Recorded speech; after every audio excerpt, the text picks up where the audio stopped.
का? तुम्ही बरे आहात ना? नाही म्हणजे इथे कामाचं प्रेशर वगैरे येत नाही ना तुम्हाला?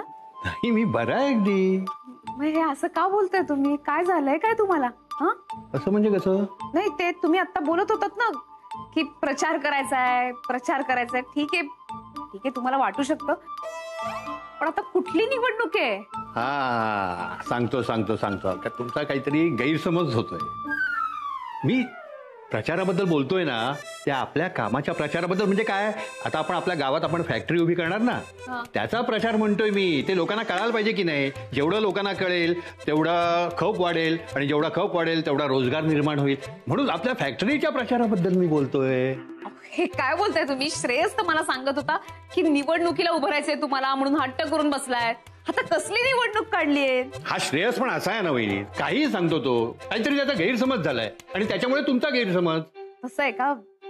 बर मग नाही, मग माझा काहीतरी गैरसमज झालाय.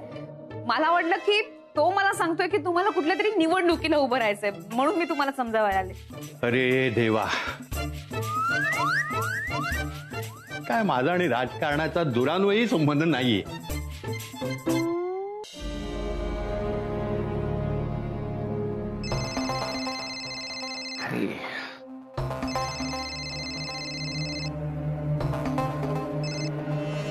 हा बोल राधा. सौमित्र, तुला इथून जायचं होतं तर मला सांगून तरी जायचंस ना.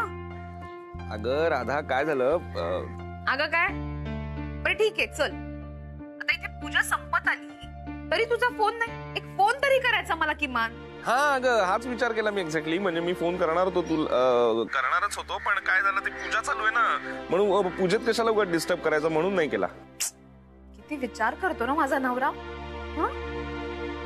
एवढा विचार करत होतास तर फोन करायचा होतास ना, मला सांगायचं होतं, सांगून जायचं होतं. अगं नाही राधा, तसं नाही. मी खरंच करणार होतो, पण ते बरं ते जाऊ दे. आधी मला सांग की नेमकं काय काम होतं?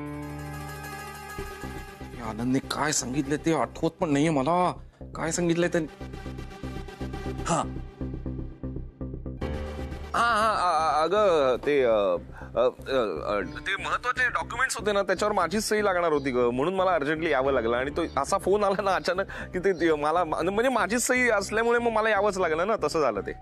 बरं ठीक, काही हरकत नाही. तुझं ते काम संपलं ना की पटकन लवकर इथे ये.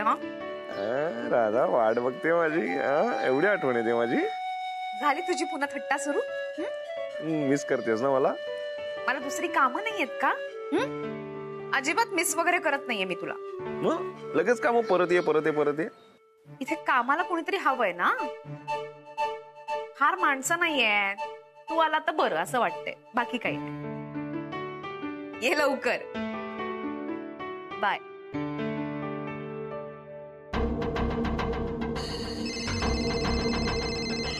हाय, हो आलोच आहे मी. हे काय 5 मिनिटात पोहोचतोच मी घरात. हा निघाला माझा घोडा. 1 2 अडीच. घोडा बाय पोड. हे का करत आहे तो गुरु? घोडा कुठं खेळतोय? लहान आहे का? अगे नाही, मी मी मी कशाला खेळेन घोडा? आई, मी हे बुद्धिबळ खेळतोय. हे बघ, अवघड असतं गेम. हा जो घोडा आहे ना, तो खेळण्यातला घोडा नाहीये, बुद्धिबळातला घोडा आहे. याला मागे पुढे इकडे तिकडे सगळीकडे कसंही फिरता येतं, कसंही जाता येतं. हा आयुष्यातला घोडा आहे ना, असा पाहिजे बरं का. जसा मी आहे ना तसा आहे. म्हणजे कोणी कुठूनही आलं तरी, आपल्यावर कुठूनही हल्ला झाला ना तरी आपल्याला एकदम रेडी राहता येतं, आपल्याला तयार राहता येतं. आता हे बघ ना, माझा वजीर मारून टाकला ग, तर आता माझ्या राजाला मारायला कोण येतं ना ते बघणार आहे मी आता. आपण माझा घोडा आहे, त्यामुळे असा घोडा हल्ला करायला तयार आहे, एकदम रेडी आहे मी. आता बघू राजा मारायला कोण येतं ते. आले बरं मी. 1 मिनिट. राजाला मारायला येईल कोणीतरी. तुला का सांगू, तुझी नुसती डोळ्यामध्ये प्राण आणून मी वाट पाहत होते. का चाललंय मला काही कळतच नाहीये. कसं करू, तू बसते हो का? आई, नको नको नको आई, तुम्ही आता काळजी करू नका. मी आलोय ना, मला ते असं काहून बरं तेच वागायचं आता आहे तो? मी बघतो. मला सांगा आहे कुठे गुरु? तो त्या रूम मध्ये ते खेळत आहे का ते टप टप. अरे का नाव आहे त्या जे बुद्धिबळ खेळत आहे तो. आई हो ते आई मी चेकमेट केलं बरं का. चेकमेट करून टाकलं. डायरेक्ट चेकमेट केलं. गुरु ओळखलंस? आई प्यादा आलो बघ. प्यादा नवीन प्यादा आलो मारायला. गुरु प्यादा आलोय.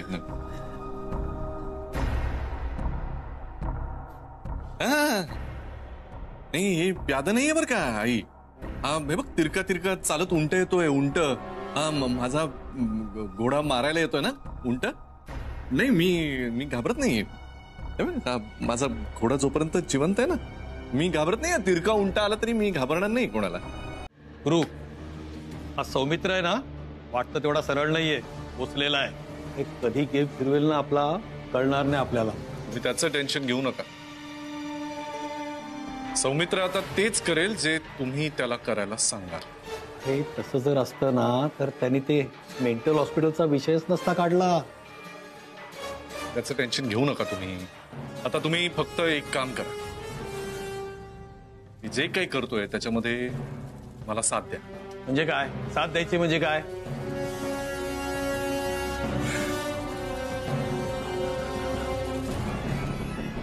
सॉरी. अरे ए ए अरे अरे अरे काय करतोय? अरे वाचवा रे, वाचवा रे. गुरु, काय करतोय?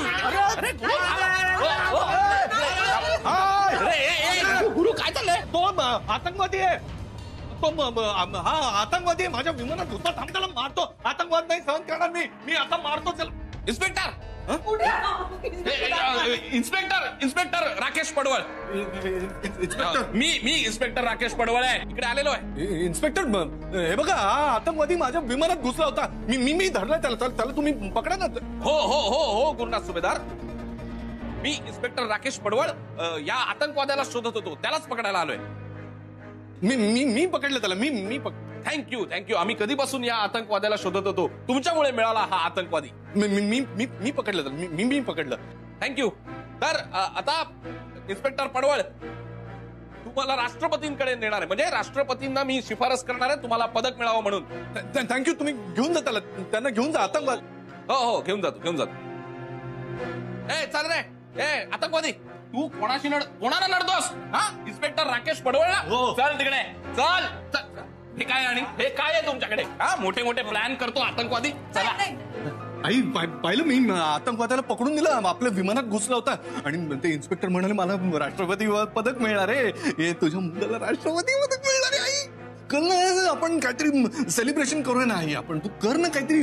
गोडाधोडाचं करतेस का? हा शिरा कर.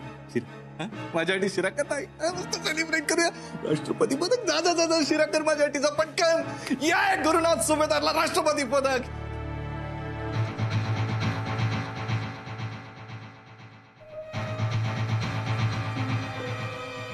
डॉक्टर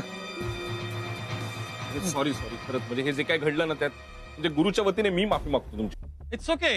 आम्हाला अशा पेशंट बरोबर राहायची सवय आहे. हो ते सगळं ठीक आहे हो, पण हे असं काही रिॲक्ट करायला खरंच वाटलं नव्हतं मला. हे बघा खरं म्हटलं तर ही आता तुमच्यासाठी सुद्धा एक धोक्याची घंटा आहे. आता त्याचं हे अग्रेसिव्हनेस वाढतच जाणार आहे. इनफॅक्ट मला असं वाटतं की त्यांना फक्त आईच्या सोबत असणं हे आईसाठी सुद्धा धोकादायक आहे. आता त्या आई आहेत त्या सहन करतीलही, पण हे खरंच खूप भयानक आहे. खरंच भयानक आहे सगळं. बरं तुम्ही एक काम करा. मी तुम्हाला आणखी एका डॉक्टरचं कार्ड देतो. ते घ्या सेकंड ओपिनियन साठी. म्हणजे तुम्हाला अंदाज येईल की हे प्रकरण किती भयानक आहे ते. गुरु येऊ का रे? अरे तू शिरा करायला सांगितला होता ना. वा आई केलास शिरा? काजू बदाम टाकून केलास ना? सगळं टाकला आहे रे बा. हा मला ना आई अशी एनर्जी मिळते ना शिरा खाऊन. मी दमतो ना ग खूप. ते आता पाहिलंच ना तू, विमान चालवलं की मला जेटलॅगचा त्रास होतो, आणि ते याला पकडलं आतंकवाद्याला, असं जाम एनर्जी जायला होते ना. पण आता मी काय करणार माहिती का, आता मस्त शिरा खाणार आहे आणि झोपून जाणार आहे, मस्त ताणून देणार आहे. पण कुणाला मला पाठवू नको डिस्टर्ब करायला. मग अथर्वला पण सांग आत नाही, मी झोपणार आहे आता मस्त शिरा खाऊन. बर बर बर, तू शांतपणे पड, सगळं खाऊन घ्यायचं. हो. तू जितकं शांतपणे पडशील, झोपशील का नाही, तुझ्या जीवाला शांती लागेल. मी झोपणार. हो, तुला बरं वाटेल हो ना? हो, थँक्यू आई, थँक्यू सो मच. जाऊ का स्वयंपाक कर? नाही कर, पण मला डिस्टर्ब नको करू. मी मस्त झोपतो आता. खाऊ. थँक्यू.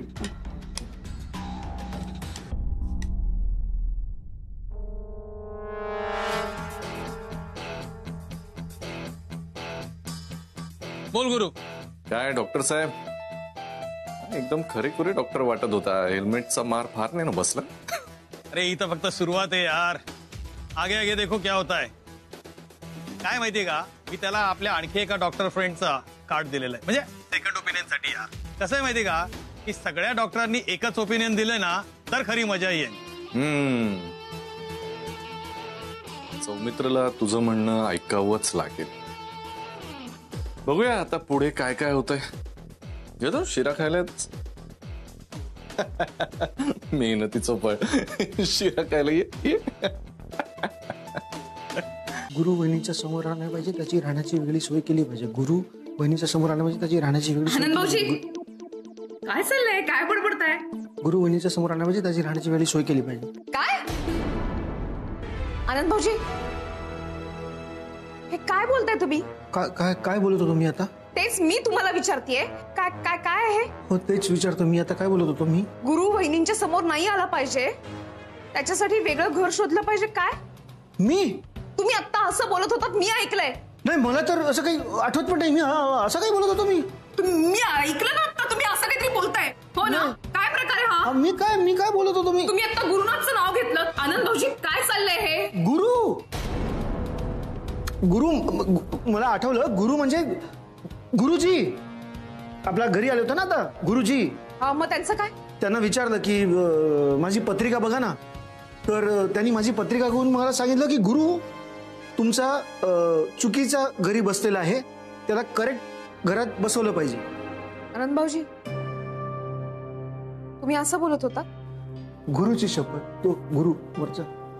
हे पहा आनंद भाऊजी, हे असं पत्रिकेच्या वगैरे नादी लागू नका. आपल्याला जे काही करायचंय ना, ते कष्टाने करायचंय, कळलं? हो वहिनी, मला माहिती आहे तुम्ही आधीपासून ह्याच विचाराचे आहात. तुम्ही हे खरं बोलताय ना?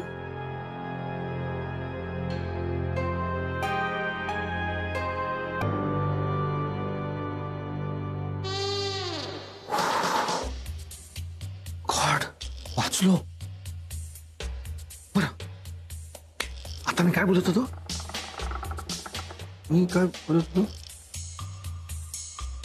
हा, आठवलं. माझी पत्रिका कोणाच्या समोर आली नाही पाहिजे, मेहनतीच्या घरात सोय केली पाहिजे. हा, माझी पत्रिका कोणाच्या समोर आली नाही पाहिजे, मेहनतीच्या घरात राहण्याची सोय केली पाहिजे. पडदा उघडला.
तुम्ही झोपलात ना की मग तेल लावून देईन हा तुम्हाला. ओके चला चला चिमणे आराम करा. हा पण मी वाक्य आठवत आहे आठवत ना. आठवत हो. मी चिमणेला समजवतो. मी वाक्य आठवत आराम असतो. करा नटसम्राट आराम करा. हा हो. सरकार आहे हो. चिमणे बरोबर आहे. हो मी वाक्य घेत आराम करतो. हा हा हे विधात्या,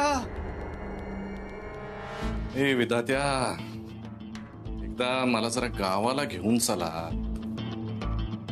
ते मग तुझ्या आणि त्या राधिकाच्या खांद्यावर बसून काय काय करतो बघच तू. हे करुणा करा.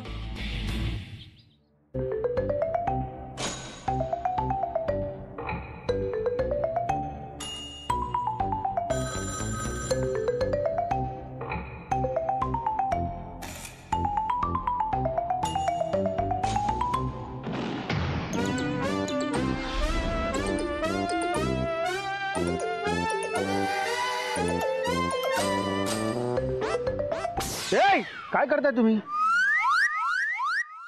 ते खाली सोड नॉर्मल हो. ऐका ना प्लीज पटकन. सौमित्र येणार आहे, त्याच्यासाठी आपल्याला पत्रिका छापायची आहे. काय? सौमित्र येणार आहे, त्याच्यासाठी आपल्याला पत्रिका छापायची आहे. मला डिझायनिंगचं काम येत नाही. अरे यार श्रेयस, तू ना. माया, तुला जमेल का? नाही, मला डिझायनिंगचं काम जमेल, हा. पण मुळात पत्रिका का छापायच्या? ते सॅमी येणार आहे म्हणून. तो काही VIP लागून गेला का मोठा? अरे त्यानेच मला असं सांगितलंय. सॅमीने? पण त्याने तुम्हाला असं का सांगितलंय? काहीतरी गोंधळ होतोय तुमचा. मी बोलतो सौमित्राशी, थांबा जरा. अरे थांब ना जरा. काही कोणाला विचारायची गरज नाही, मी सांगतोय फक्त ऐक ना प्लीज यार. अरे टाइम वेस्ट होईल, आताच येतोय सौमित्र. एक मिनिट, तुम्ही गोंधळ घालू नका जरा. मी बघते डिझायनिंगचं, ठीक आहे? हा. आणि एक प्लीज ते लवकरात लवकर कर, मला ते प्रिंटिंग साठी पण द्यायचंय. प्रिंट वगैरे करायची काहीच गरज नाहीये. मी एक डिजिटल इमेज तयार करून घेते आणि तीच आपण सगळ्यांना फॉरवर्ड करूया. म्हणजे ते इझी पण राहील आणि बेस्ट राहील. व्हॉट्स इट? अरे वा, ग्रेट आयडिया आहे ना. मग त्याच्यात पण न विसरता कंटेंट मध्ये ठेवा की आज सौमित्र येणार आहे. हा. वा वा वा, स्वागत आहे तुमचं, स्वागत. काय मग सौमित्र, कशी वाटली माझी तयारी? हा, सगळ्या पत्रिका पण छापल्या आहेत ना, पण ते फक्त डिजिटाइज्ड आहेत म्हणून सगळ्यांच्या मोबाईल मध्ये आहे. हा. हॅलो, तू आपसात काय बोलतोय? मला बाहेर काढा, जनतेला भेटायचंय मला. ओ अरे यार, आणि ऐन वेळेला ना ते ढोल त्याच्या वेळेला मिळाला नाही. बाकी ते पण आयडिया होता माझ्याकडे. हे सगळं काय चाललंय आनंद तुझं? मी तुला काय सांगितलं आणि तू काय केलंयस? तू सांगितलं होतं मला हे करायला, असं का करतोयस? मी कधी सांगितलंय तुला हे सगळं? अरे तू काय, म्हणजे सरप्राईज आहे तुझ्यासाठी, असं समज. ओ अरे याला सांग ना. आई ते काय करतोय? अरे हेच तर तुला सांगितलेलं ना मी गुरुला घेऊन येतोय. त्याच्या राहण्याची व्यवस्था करायची कोणालाही न कळता. ओ मी विसरलो, तू हे बोलला होतास. आता काय करायचं? मी विचारलो. आता ना ते सगळे आहेत तिथे, नॉर्मल बघ, नॉर्मल ना.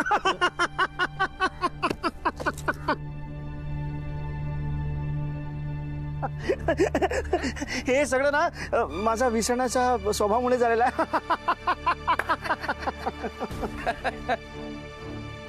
पण आता जे झालंय ते झालंय, आता काय करायचं ते बोल. अरे पण या गुरुचं काय करायचं? त्याला इथपर्यंत आणलंय ना मी, सगळ्यां न्यायचं कसं आहात?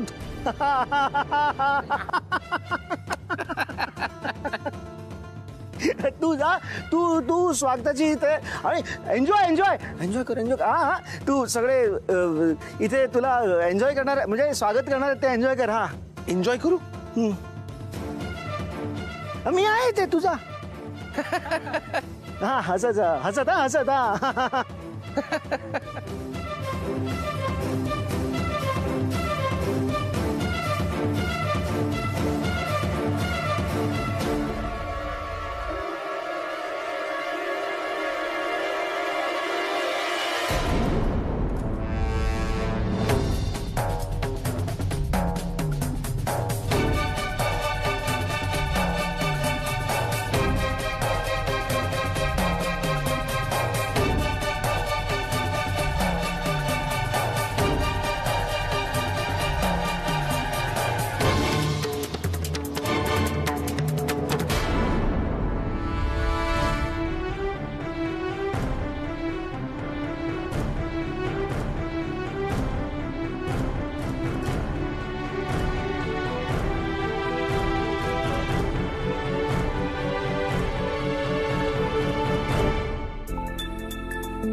हॅलो, हाय जेनी. अरे माया, अरे काय म्हणता सर? गुच्छ गुच्छ काय? गुच्छ गुच्छ ना. हो हो. शेवटी हवा होता ते करून घेतलंच ना. अगं काय सांगू आता. हे काय जे काय स्वागत केलं ना तुम्ही, थँक्यू. हा खरंच, हा थँक्यू. सौमित्र, तुझं आम्ही अशा पद्धतीने स्वागत केलंय ना जसं काही तू एखादी मोठी लढाई जिंकून आलायस. हा म्हणजे मोठी नाही पण लढाईच ती. हा? म्हणजे तसंच साधारण. का एसबी कंपनीचं एखादं डील क्रॅक झालं की काय? एक मिनिट, मग हे सगळं मला कसं माहित नाही? म्हणजे तू तर फक्त मीटिंग साठी गेला होतास ऍज पर माय इन्फॉर्मेशन. हो तेच होतं. हो, मलाही तसंच कळलं होतं. म्हणून काय स्वतःच असा स्वतःचा कौतुक सोहळा करून घ्यायचा? क्या बात आहे. नाही म्हणजे स्वतःच बोलल्याप्रमाणे सगळं करून पण घेतलंस. कौतुक सोहळा अँड ऑल. मला तर सगळं फनी वाटतंय, बट ठीक आहे, आता तुझ्या बाबतीत आहे म्हणून ते नॉर्मल आहे म्हणायचं. खरं तर मी नाही फनी वागत आहे. फनी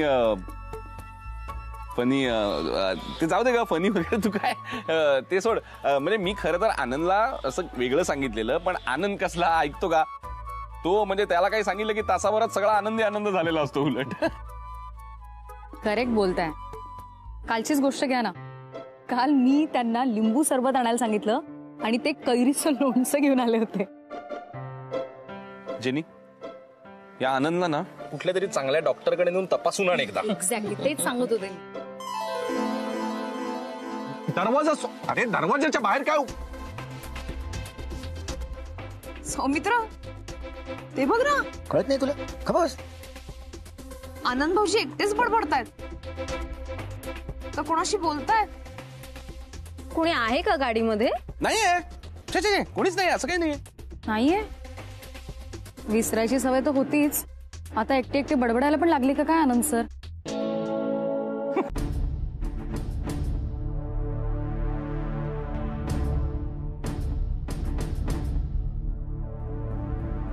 अहो शेठ, ही तर 14 रुपये आहे ती.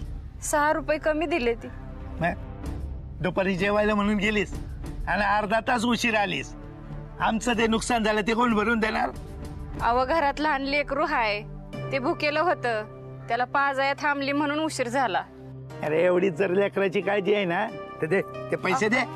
काय करला लेकरालाच सांभाळत बस. या असल्या लोकांची आम्हाला काडीची गरज नाही.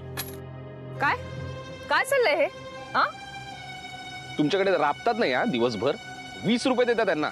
बरं त्यात अर्धा तास उशीर आला म्हणून 6 रुपये कापता. हा कुठला व्यवहार आहे? हे तुम्ही विचारणारे कोण? नाही आम्ही कोण तर नंतर कळेल तुम्हाला वेळ आल्यावर. हा पण त्याआधी तुम्ही कोण हे तुम्हाला सांगण्याची गरज आहे. शाप आहात तुम्ही, शाप. ज्यांच्या जीवावरती स्वतःचं पोट भरतात त्यांनाच उपाशी मारताय तुम्ही. 20 रुपये मजुरी देताय. या 20 रुपयात एक वेळचं जेवण तरी होईल का यांचं? हो बाई, आम्ही एवढीच मजुरी देऊ शकतो. हा, त्यांना काम देऊन तुम्ही त्यांच्यावरती उपकार नाही करत आहात, उलट त्या तुमच्यावरती उपकार करतायत. त्या गरीब आहेत म्हणून शोषण करतायत त्यांचं. थांबा, त्यांना त्यांच्या हक्काची मजुरी मिळाल्याशिवाय मी शांत बसणार नाही. आता 4 दिवस गावात आला आहात ना, मग गप गुमान राहा ना. हे जे काय चाललंय ना ते आमचं आम्ही बघू, समजलं? नाही, बरोबर आहे तुमचं. आता तुम्हाला तुमचं बघून घ्यायला लागणारच आहे. म्हणजे उद्यापासून इथे कोणीही कामाला यायचं नाही. हो, काय बोलताय काय तुम्ही? जरा थांबा ना, त्यांचं बोलणं पूर्ण तर होऊ दे, मग कळेल तुम्हाला काय बोलताय ते. थांबा जरा. अहो राधिका ताई, आम्ही इथं कामाला यायचं नाही तर मग कुठं जायचं? तेच सांगते. लवकरच आपली इथे फॅक्टरी सुरू होणार आहे, तेव्हा तिथे तुम्हाला सगळ्यांना रोजगार मिळेल. आणि तोपर्यंत प्रत्येकीला 100 रुपये रोज मिळण्याची व्यवस्था मी करून देईन. हो, हे काय काय काय चाललंय काय तुमचं? हे सगळं तुम्ही चुकीचं करताय. आमची माणसं फोडताय. अरे हे जर आमच्या मालकांना कळलं ना तर ते लय डेंजर आहेत. अहो त्यांनी गावात पाय ठेवलेला जरी कळलं तरी अख्खं गाव चळा कापतं. हा, मग तुमच्या शेटला पण जाऊन सांगा, गावात एक बाई आली ती त्याच्यापेक्षाही डेंजर आहे. हा, तुम्ही का कापताय? चल, मी कुठं कापतोय? अवघड आहे. तो दारूचा गुत्ता बंद करणं खरंच खूप अवघड आहे. पण तुम्ही गावच्या सरपंच आहात ना, तुमच्यासाठी का अवघड आहे? नाही साहजिक आहे तुम्हाला तसं वाटणं, पण तो गुत्था कोणाचा आहे हे तुम्हाला अजून माहिती नाहीये ना. नाही सीमाताई, ऍक्च्युली आम्ही आता पोलीस स्टेशनला जाऊन आलो. तिथे आम्हाला कळलं कोणीतरी गोट्या भाई म्हणून कोणीतरी आहे. कुणीतरी? अहो कुणीतरी नाही, पक्का पोचलेला माणूस आहे तो. तो जो कोणी असेल, तो जे काही करतोय ते तर सगळं चुकीचं आहे ना. हे आपल्याला मान्य करायला हवं. एकदा का आपण ही गोष्ट मान्य केली ना की पुढच्या गोष्टीचं सोल्युशन निघायला वेळ नाही लागणार. नाही तसं सोल्युशन आहे नाही असं नाही, पण नाही सांगा ना तुम्ही, आम्ही तयार आहोत. हे बघा, माझ्या अधिकारात दारूबंदीच्या हक्कामध्ये मी मतदान घेऊ शकते. त्याच्यामध्ये 2 पक्ष असतात, उभी बाटली आणि आडवी बाटली. आता गावकऱ्यांनी गोट्या शेठच्या धमकीला न घाबरता जर मतदान केलं तर दारूबंदी होऊ शकते. मतदान म्हणजे मग याच्यासाठी आपल्याला एक्झॅक्टली काय करावं लागेल? आता गावात जी दारू पिणारी पुरुष मंडळी असतात त्यांच्या विरोधात आपण बायकांना मतदान करायला बाहेर काढलं पाहिजे. हा, मग आपण करूयात प्रयत्न.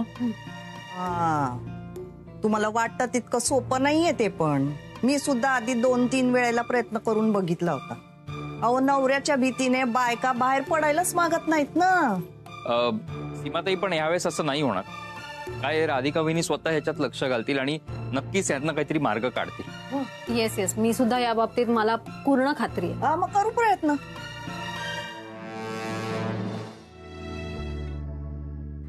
गावातले बहुसंख्य लोक गावातल्या दारूच्या गुत्त्यावरती दारू प्यायला जातात. त्यात काही तरुण मंडळी सुद्धा आहेत. ही मंडळी घरी येऊन आपल्या बायकांना त्रास देतात, घरातल्यांना त्रास देतात. या सगळ्याचा तुम्हाला त्रास होतोय म्हणूनच सीमाताईंच्या मदतीनं गावामध्ये दारूबंदी करण्याचा विचार केलेला आहे. आपली सगळी प्रोसिजर पूर्ण केलेली आहे आणि आता आपण मतदान करणार आहोत. या गावातला दारूचा गुत्ता बंद व्हावा यासाठी तुम्हाला काय करायचंय हे मी आता तुम्हाला सांगते. एकतर सगळ्यांनी मतदानाला यायचंय. म्हणजे काही जण म्हणतील की माझ्या घरातलं कोणी दारू पित नाही, तरी सुद्धा त्या घरातल्या बायकांना तुम्ही इथे घेऊन यायचंय. गावातल्या सगळ्या बायकांनी मतदान करायचंय. आता आपल्याला मतदान कुणाला करायचंय? उभी बाटली म्हणजे काय तर हा गुत्ता बंद व्हायला नको. आणि आडवी बाटली याचा अर्थ असा आहे की गावामध्ये दारूबंदी झाली पाहिजे. आपल्या सगळ्यांना आडव्या बाटलीला मत द्यायचंय. जर समजा तुमचं मतदान हे आडव्या बाटलीचं 50% जास्त झालं तर गावामध्ये दारूबंदी होणार आहे. कळलं? चला, आज एक काम तर पार पडलं. आपल्या कामाला सुरुवात झालीय. आता एकदा का फॅक्टरीचं काम मार्गी लागलं ना की झालं. सगळ्या परवानग्या वगैरे पण लवकर मिळायला पाहिजे. आणि सीमाताई, मला पण तुम्हाला एक गोष्ट सांगायची होती. मी इथे आल्यापासून तुमच्याकडे जरा संशयानेच बघत होतो. सॉरी. म्हणजे मला खात्री वाटत नव्हती की तुम्ही खरंच आम्हाला मदत करताय की तुमचा काही वेगळा हेतू आहे. पण आज माझी खात्री पडली की तुम्ही सुद्धा आमच्या पाठीशी ठामपणे उभे आहात.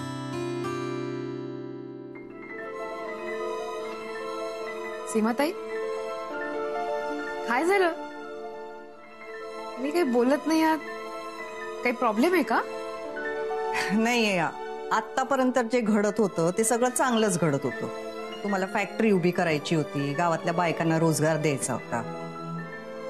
पण ते करता करता तुम्ही गावातल्या दारूच्या गुत्त्यापर्यंत येऊन पोचलात आणि बायकांच्या रोजगाराबद्दल पण वाद उभा केलात. अहो असं केल्याने गावातल्या एका माणसाच्या अस्तित्वाला तुम्ही धक्का दिलात.